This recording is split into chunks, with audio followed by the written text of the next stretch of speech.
guys, it's Leanne, and today we are going to start my bookshelf tour.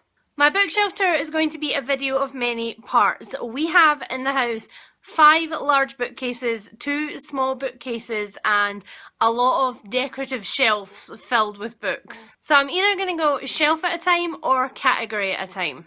Also, as I go through my bookshelves, I'm going to be discussing some of the items that live on them, including cups filled with bookmarks. Hopefully by going shelf by shelf, it'll give me a chance to talk about the books. Maybe not in-depth plot synopsis, but at least I can tell you where I bought them, if they have sentimental value attached, if there's a particular reason why I have this cover. So without any further ado, let's get started. And today we are going to be discussing my modern classics. I do have my fiction split into genres, so I have modern classics, literary fiction, classics, plays and poetry, fantasy, horror, and a bunch of other miscellaneous stuff. And since we're talking about the things on my bookshelf, this little guy came from the British Museum in London. He was made in Africa and he is just super cute. I also have a decorative mason jar of candles, which I will have to raid soon because we've run out.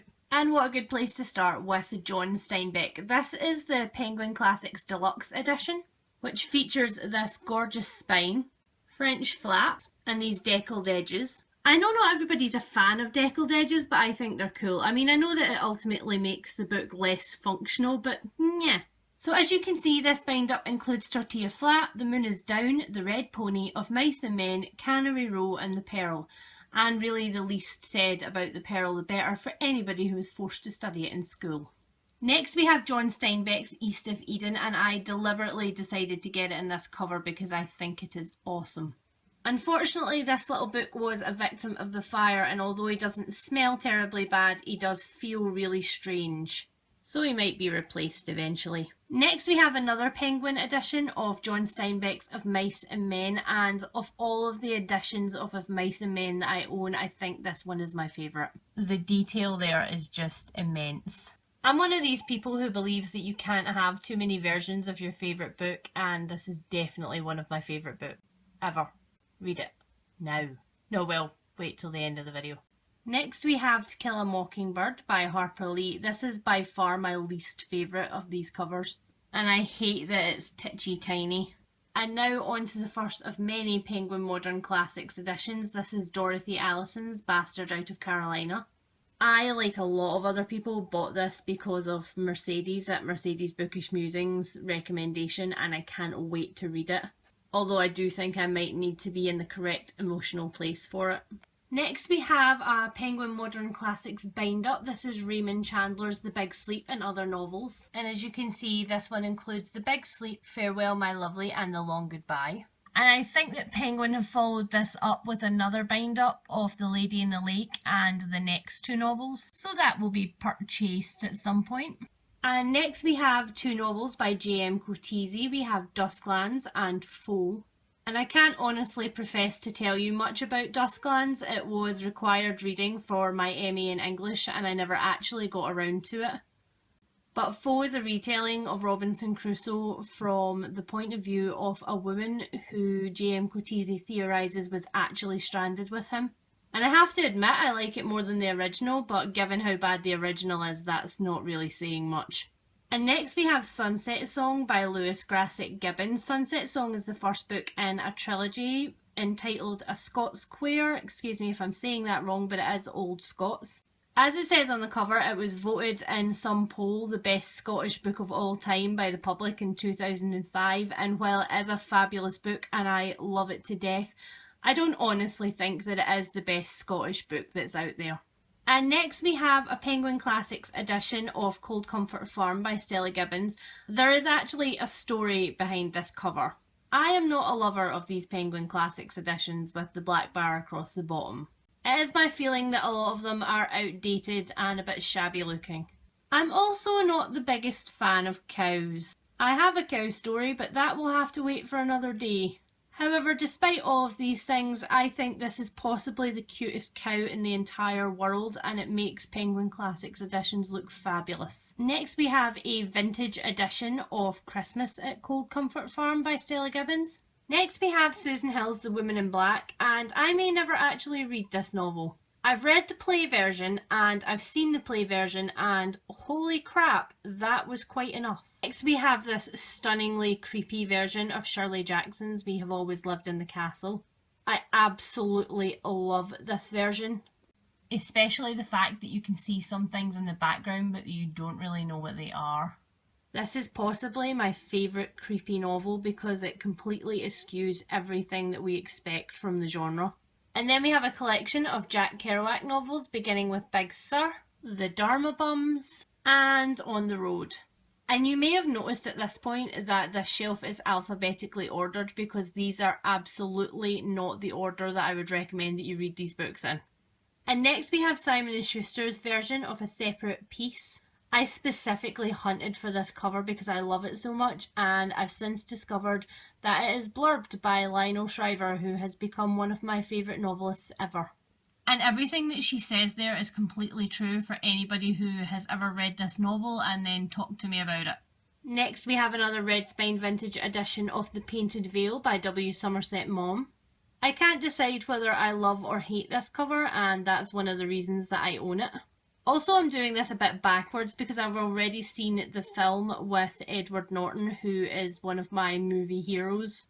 And after that, I'm actually wondering if the book is going to live up, which never happens. And next we have a small collection of Daphne du Maurier. We have here My Cousin Rachel, Jamaica Inn, my extremely worn and tatty version of Rebecca, and then the Rebecca Notebook and Other Memories, also by Daphne du Maurier.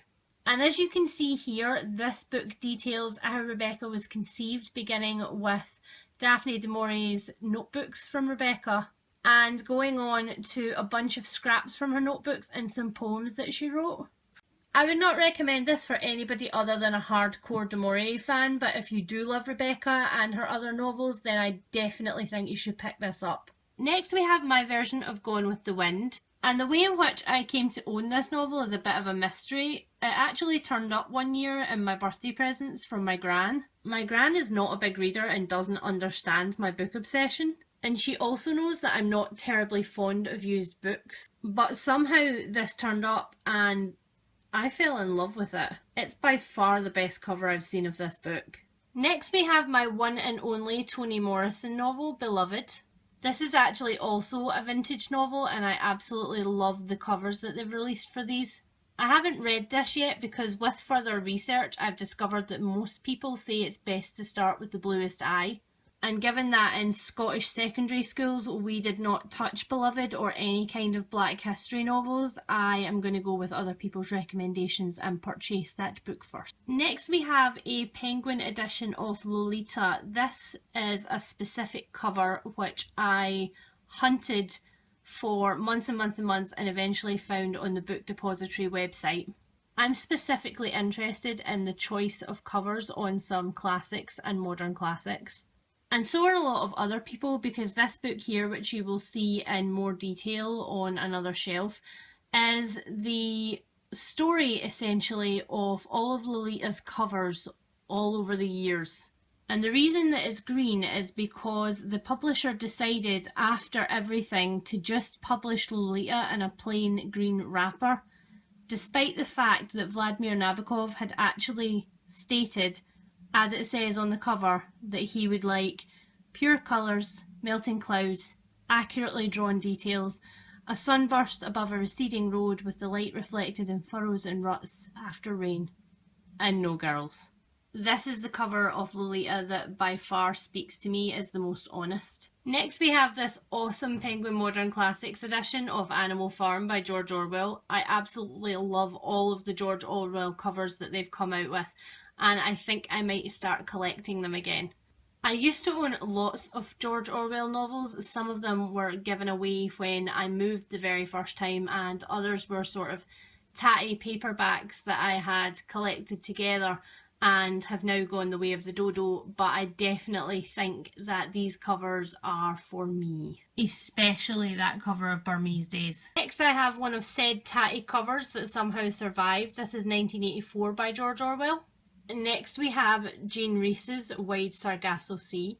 I really love this cover, but up until recently I actually had a second copy of this, which unfortunately went in the bin after the fire.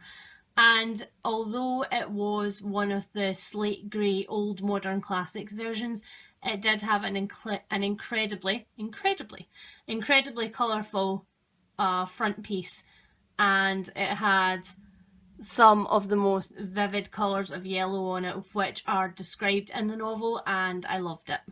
Next we have Ernesto Sabato's The Tunnel. That's one of the best first sentences ever.